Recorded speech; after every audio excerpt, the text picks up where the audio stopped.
Awal mula legenda Suster Gepeng. Legenda Suster Gepeng adalah salah satu urban legend paling terkenal di Indonesia, terutama di Surabaya, Jawa Timur. Versi yang paling banyak beredar berasal dari Rumah Sakit Umum Daerah, RSUD, Dr. Sutomo, salah satu rumah sakit tertua dan terbesar di kota tersebut. Konon cerita ini bermula pada akhir tahun 1970-an hingga awal 1980-an. Pada masa itu, ada seorang perawat muda bernama Maria Francisca atau yang akrab disapa Suster Maria, yang bekerja di bagian rawat inap lantai atas rumah sakit tersebut. Suster Maria dikenal sebagai orang yang bekerja keras, dan selalu siap membantu pasien kapan saja, bahkan di luar jam kerja. Pada suatu malam hujan lebat, Suster Maria sedang seorang pasien yang kondisinya memburuk. Saat ia memasuki lift tua yang digunakan oleh staf rumah sakit, pintu lift tiba-tiba mulai menutup sebelum ia bisa masuk sepenuhnya. Ia mencoba keluar atau menarik tubuhnya masuk, tapi lift sudah mulai bergerak. Akibatnya, tubuhnya terjepit antara pintu lift dan membuatnya terluka parah yang menyebabkan kematiannya dalam ketika tubuhnya ditemukan.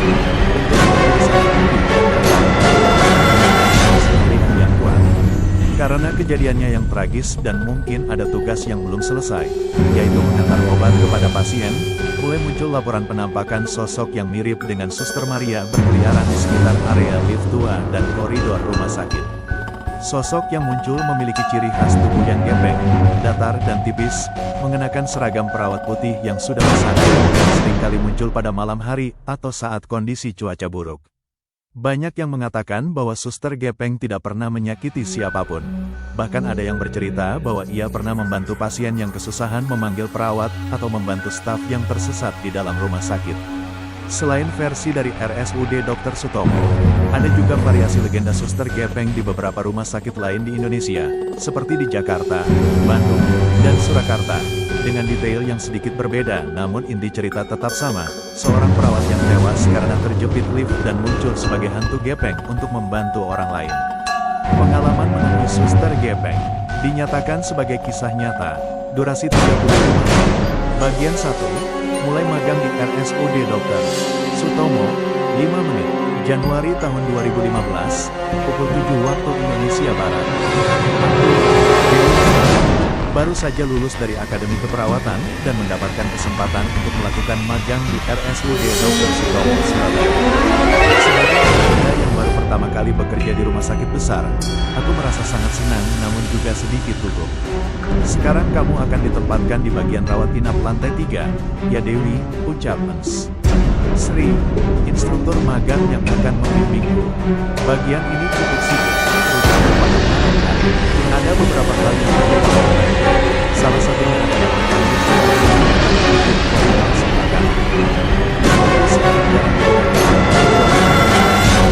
atau saat lift utama sedang rusak.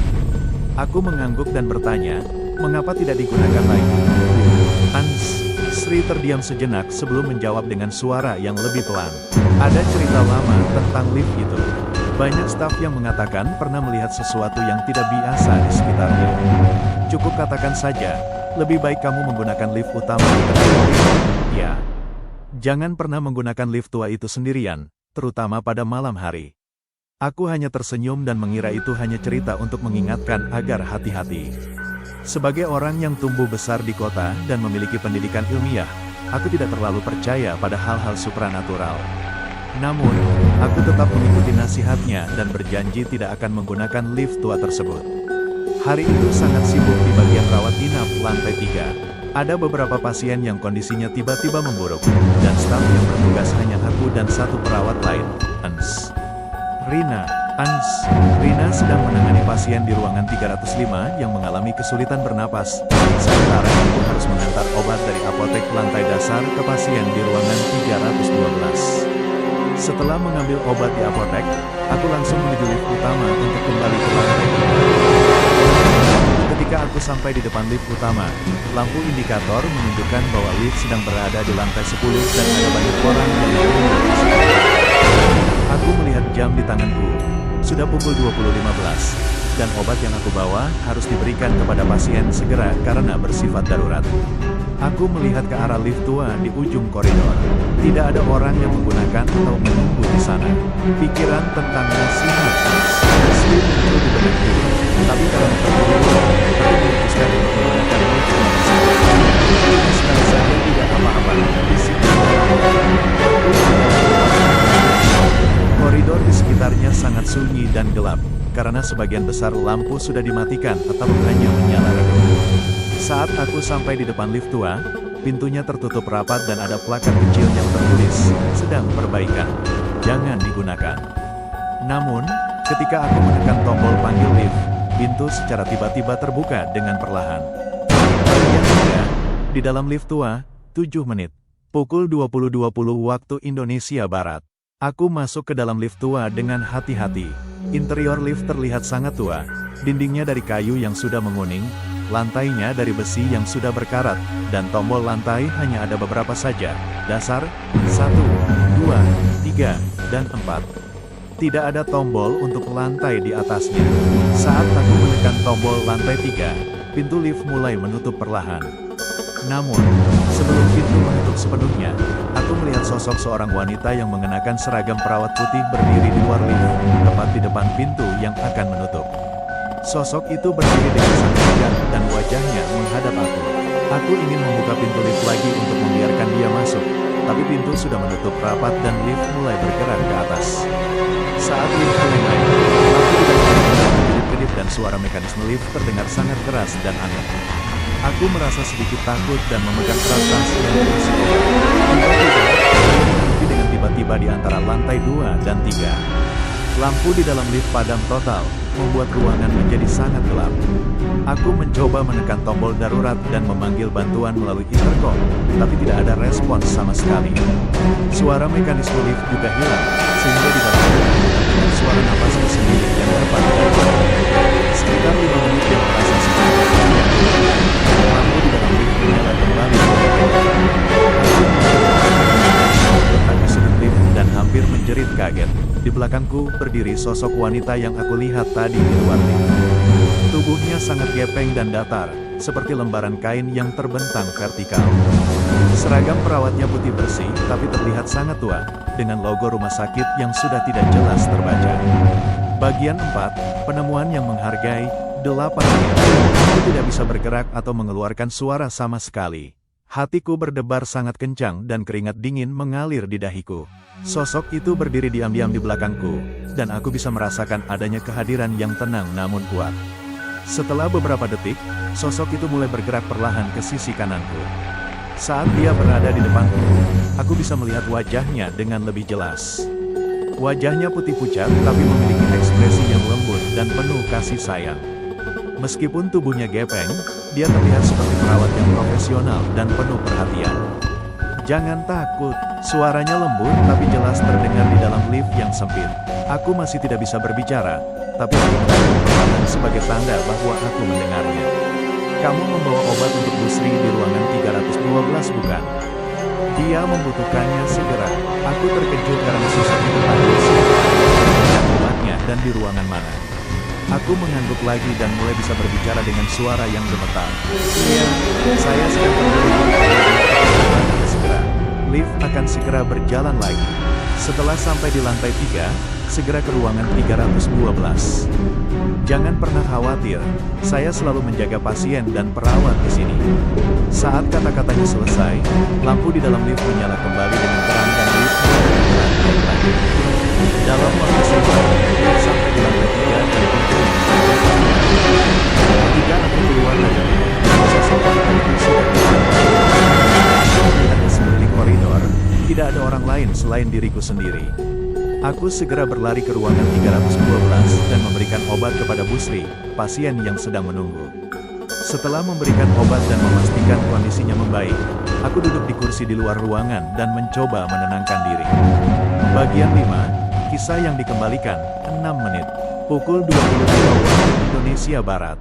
Setelah kondisi pasien mulai kondusif dan ens, Rina kembali dari menangani pasien lain, aku memberitahukan semua yang kudengar dan lihat padanya. "Ans," Rina tidak terkejut malah mengangguk perlahan. Rina melanjutkan, sejak saat itu, banyak staf yang mengatakan pernah melihatnya berkeliaran di sekitar lift tua dan koridor. Dia tidak pernah menyakiti siapapun, justru sering membantu kita, terutama ketika kita sedang kesusahan atau terburu-buru. Banyak yang bilang bahwa dia masih merasa bertanggung jawab untuk menjaga pasien dan staf di rumah sakit ini. Apa yang harus aku lakukan? Tanyaku dengan suara yang masih sedikit gemetar. Tidak apa-apa, Dewi. Dia melihat bahwa kamu adalah perawat yang baik dan benar-benar peduli dengan pasienmu. Cukup lanjutkan pekerjaanmu dengan baik dan selalu jaga hati nuranimu. Dia akan selalu menjaga. Sejak itu, aku tidak pernah lagi takut ketika bekerja di malam hari atau melewati area dekat lift. Kadang aku merasakan di sekitarku, dan aku tahu itu adalah Suster Maria yang sedang menjaga kita semua. Aku juga mulai bertanya kepada staf lama tentang kisah Suster Maria dan menemukan bahwa banyak dari mereka juga pernah mendapatkan bantuan darinya. Beberapa bulan kemudian, ketika magangku selesai, aku pergi dengan Tuhan untuk mengucapkan terima kasih sebelumnya. Meskipun tidak melihatnya secara langsung, aku merasakan adanya rasa damai dan kasih sayang yang kuat di sekitarku. Suster Gepeng akan terus menjaga rumah sakit dan semua orang yang bekerja serta berobat di sana. Akhir cerita, catatan, cerita ini adalah karya fiksi yang terinspirasi dari urban legend Suster Gepeng yang beredar luas di masyarakat Indonesia. Meskipun tidak ada bukti ilmiah tentang keberadaannya, legenda ini menjadi bagian dari budaya lokal yang mengajarkan nilai-nilai profesionalisme, kasih sayang, dan tanggung jawab dalam pekerjaan, terutama dalam bidang pelayanan kesehatan. Siapapun, justru sering membantu kita, terutama ketika kita sedang kesusahan atau terburu-buru. Banyak yang bilang bahwa dia masih merasa bertanggung jawab untuk menjaga pasien dan staf di rumah sakit ini. Apa yang harus aku lakukan? Tanyaku dengan suara yang masih sedikit gemetar. Tidak apa-apa, Dewi. Dia melihat bahwa kamu adalah perawat yang baik dan benar-benar peduli dengan pasienmu. Cukup lanjutkan pekerjaanmu dengan baik dan selalu jaga hati nuranimu. Dia akan selalu menjagamu dari jauh. Sejak itu, aku tidak pernah lagi takut ketika bekerja di malam hari atau melewati area yang tua. Kadang aku merasakan ada kehadiran yang tenang di sekitarku, dan aku tahu itu adalah Suster Maria yang sedang menjaga kita semua. Aku juga mulai bertanya kepada staf lama tentang kisah Suster Maria dan menemukan bahwa banyak dari mereka juga pernah mendapatkan bantuan darinya. Beberapa bulan kemudian, ketika magangku selesai, untuk mengucapkan terima kasih sebelum pulang. Meskipun tidak melihatnya secara langsung, aku merasakan adanya rasa damai dan kasih sayang yang kuat di sekitarku. Aku tahu bahwa Suster Gepeng akan terus menjaga rumah sakit dan semua orang yang bekerja serta berobat di sana. Catatan, cerita ini adalah karya fiksi yang terinspirasi dari urban legend Suster Gepeng yang beredar luas di masyarakat Legenda ini menjadi bagian dari budaya lokal yang mengajarkan nilai-nilai profesionalisme, kasih sayang, dan tanggung jawab dalam pekerjaan, terutama dalam bidang pelayanan kesehatan.